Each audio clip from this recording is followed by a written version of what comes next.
আসসালামু আলাইকুম। প্রথমে জানাবো সংবাদ শিরোনাম। নরেন্দ্র মোদী বাংলাদেশের স্বাধীনতা ও মুক্তিযোদ্ধাদের অপমান করেছেন, বললেন রুহুল কবির রিজভী। জানাবো ১৭ বছরে ভারতকে বাংলাদেশ শুধু দিয়েই গেছে, বললেন ডাক্তার জাহিদ। নির্বাচনের জন্য ৪ থেকে ৬ মাসের বেশি সময় লাগার কথা নয়, বললেন সালাউদ্দিন আহমেদ। এবং সর্বশেষ জানাবো সুপ্রিম কোর্ট ন্যায় বিচার সাংবিধানিক শাসনের প্রহরী, বললেন প্রধান বিচারপতি। শুনছিলেন শিরোনাম, এবারে বিস্তারিত। নরেন্দ্র মোদী বাংলাদেশের স্বাধীনতা ও মুক্তিযোদ্ধাদের অপমান করেছেন, বললেন রুহুল কবির রিজভী। বিএনপির জ্যেষ্ঠ যুগ্ম মহাসচিব রুহুল কবির রিজভী বলেছেন, ভারতের প্রধানমন্ত্রী নরেন্দ্র মোদী ১৯৭১ সালের ১৬ই ডিসেম্বরকে ভারতের ঐতিহাসিক বিজয় বলে দাবি করে বাংলাদেশের স্বাধীনতা, সার্বভৌমত্ব ও মুক্তিযোদ্ধাদের অপমান করেছেন। ভারতীয় পণ্য বর্জনের ডাক দিয়ে বুধবার রাজধানীর শান্তিনগরে আয়োজিত অনুষ্ঠানে তিনি আরও বলেন, ভারত নিজেকে প্রভু বলে মনে করে, সে কারণেই দেশটির প্রধানমন্ত্রী ১৬ই ডিসেম্বরকে ভারতের ঐতিহাসিক জয় বলে অভিহিত করেছেন। বিএনপির এই নেতা বলেন, মোদী বাংলাদেশের স্বাধীনতা, স্বাধীন ভূখণ্ড, মুক্তিযুদ্ধ এবং বাংলাদেশের মুক্তিযোদ্ধাদের অপমান ও উপেক্ষা করেছেন।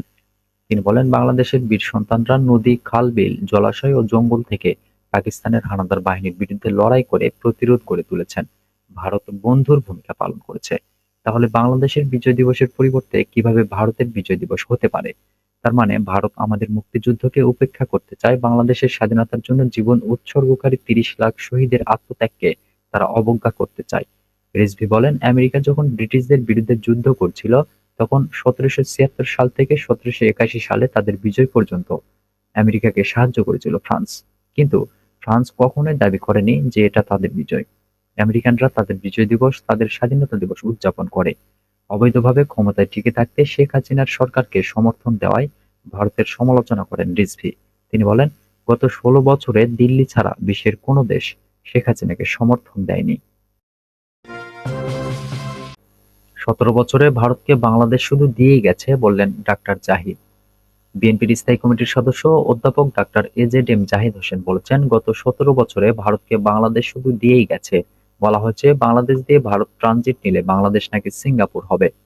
বুধবার জাতীয় প্রেস ক্লাবের সামনে ১২ দলীয় জোটের উদ্যোগে আয়োজিত সাম্প্রদায়িক সম্প্রীতি বিনষ্টে ভারত সরকার ও মিডিয়ার অপপ্রচার এবং ভারতীয় আগ্রাসন রুখে দিতে প্রতিবাদ সমাবেশে প্রধান অতিথির বক্তব্যে তিনি এসব কথা বলেন। ডাক্তার জাহিদ হোসেন বলেন, ভারতের প্রধানমন্ত্রী তার টুইটে যে মনোভাব প্রকাশ করেছেন সেটি বাংলাদেশের স্বাধীনতার সার্বভৌমত্ব নিয়ে প্রশ্ন তুলেছেন। যে ষড়যন্ত্র রেস কোর্সে হয়েছিল সেটি। গত ১৭ বছর ভারতকে বাংলাদেশ শুধু দিয়েই গেছে। বলা হয়েছে, বাংলাদেশ দিয়ে ভারত ট্রানজিট নিলে বাংলাদেশ নাকি সিঙ্গাপুর হবে। তাহলে আখাউড়া দিয়ে ভারতের এত ট্রাক গেলেও বাংলাদেশের অর্থনীতি শুধু কমতেই আছে। বিগত বছরগুলোতে আমাদেরকে শুধু ভুল বোঝানো হয়েছে। তিনি বলেন, ভারত আমাদের মুক্তিযুদ্ধের সময় পাশে দাঁড়িয়েছিল, সেজন্য কৃতজ্ঞ। তবে বিগত বহু বছর তারা কড়াই-গণ্ডায় প্রতিদান আদায় করেছে। আজও ফারাক্কার পানির সমস্যা নিরসন হয়নি, সীমান্তে মানুষ মারা হচ্ছে। ভারতের বাঁধ খুলে দিয়ে বাংলাদেশকে অনাকাঙ্ক্ষিত বন্যার সৃষ্টি করা হয়। তারা পেঁয়াজের দাম বাড়িয়ে দেয়। তিনি অন্তর্বর্তী সরকারের উদ্দেশ্যে বলেন, সব সংস্কার তো আপনারা করতে পারবেন না। কখন নির্বাচন হবে সেটা স্পষ্ট করুন। প্রধান উপদেষ্টা বলেন একরকম, আবার তার প্রেস সচিব বলেন অন্যরকম। আপনাদেরকে তো আমরাই সবাই মিলে সহযোগিতা করছি।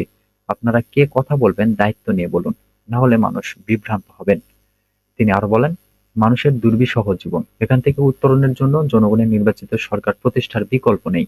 পতিত স্বৈরাচার সরকারের প্রেতাত্মারা এখনো ঘাপটি মেরে আছে। তাদের চিহ্নিত করে গ্রেপ্তার করে আইনের আওতায় আনুন, তবে পরিস্থিতি নিয়ন্ত্রণে আসবে।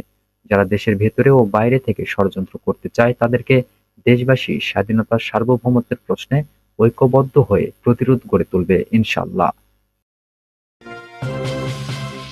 নির্বাচনের জন্য ৪ থেকে ৬ মাসের বেশি সময় লাগার কথা নয়, বললেন সালাউদ্দিন আহমেদ।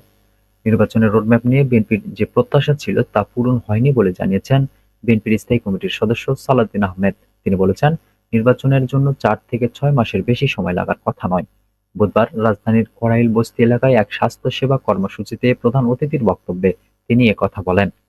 এই স্বাস্থ্যসেবা কর্মসূচির আয়োজন করে জিয়াউর রহমান ফাউন্ডেশন। বিএনপির স্থায়ী কমিটির সদস্য সালাউদ্দিন আহমেদ বলেন, এ সরকারের প্রধান ও প্রথম কাজ হলো সুষ্ঠু নির্বাচন করা। আর সেজন্য কিছু আইনি সংস্কার, প্রাতিষ্ঠানিক সংস্কার এবং মাঠের সংস্কার দরকার। আমরা পর্যবেক্ষণ ও বিশ্লেষণ করে বের করেছি, এক্ষেত্রে সংস্কারের জন্য ৪ থেকে ৬ মাসের বেশি সময় লাগার কথা নয়। তিনি বলেন, সংবিধানে তত্ত্বাবধায়ক সরকার ব্যবস্থা পুরোপুরি ফিরে আসা দেশ ও জাতির জন্য ইতিবাচক। ভোটের জন্য সবাই অপেক্ষা করছে, তাই যত দ্রুত সম্ভব সংস্কার সেরে ভোটের আয়োজন করতে হবে। সালাউদ্দিন আহমেদ বলেন, গণতান্ত্রিক যাত্রাপথে যেন কোনো কৌশল প্রয়োগ না করা হয় সে বিষয়ে প্রধান উপদেষ্টাকে আহ্বান জানাচ্ছি। সুপ্রিম কোর্ট ন্যায় বিচার সাংবিধানিক শাসনের প্রহরী, বললেন প্রধান বিচারপতি। বাংলাদেশের সুপ্রিম কোর্ট ন্যায় বিচার সমতা ও সাংবিধানিক শাসনের প্রহরী হিসেবে দাঁড়িয়ে আছে বলে মন্তব্য করেছেন প্রধান বিচারপতি সৈয়দ রেফাত আহমেদ। বুধবার বাংলাদেশ সুপ্রিম কোর্ট দিবস 2024 উপলক্ষে আয়োজিত সভায় প্রধান অতিথির বক্তব্যে এমন মন্তব্য করেন তিনি। সুপ্রিম কোর্ট অডিটোরিয়ামে অনুষ্ঠিত সভায় সভাপতিত্ব করেন আপিল বিভাগের বিচারপতি মোহাম্মদ আশফাকুল ইসলাম। এতে বক্তব্য দেন অ্যাটর্নি জেনারেল মোহাম্মদ আসাদুজ্জামান ও সুপ্রিম কোর্ট আইনজীবী সমিতির সভাপতি এম মাহবুব উদ্দিন খোকন। স্বাগত বক্তব্য রাখেন সুপ্রিম কোর্ট দিবস উদযাপন সংক্রান্ত জাজেস কমিটির সদস্য বিচারপতি এম আসাদুজ্জামান। প্রধান অতিথির বক্তব্যে প্রধান বিচারপতি বলেন, যুগান্তকারী রায়ের মাধ্যমে এই আদালত কেবল সংবিধানকে রক্ষা করেনি, জনগণের অধিকার ও স্বাধীনতাকেও সমুন্নত রেখেছে। মৌলিক অধিকারের পবিত্রতা রক্ষা থেকে শুরু করে নির্বাহী বিভাগের জবাবদিহিতা নিশ্চিত করা পর্যন্ত সুপ্রিম কোর্ট নিপীড়ন ও অবিচারের বিরুদ্ধে প্রাচীর হিসেবে কাজ করেছে। এছাড়া বক্তব্যে প্রধান বিচারপতির দায়িত্ব নেওয়ার পর থেকে বিচার বিভাগ সংস্কারে নেওয়া পদক্ষেপগুলোর কথা তুলে ধরেন। প্রধান বিচারপতি বলেন, সংস্কারের পথ সহজ বা তাৎক্ষণিক নয়, তবুও জুরিস্ট এবং আইনের অভিভাবক হিসেবে আমাদের অবশ্যই দৃঢ় সংকল্পের সঙ্গে চ্যালেঞ্জটি নিতে হবে।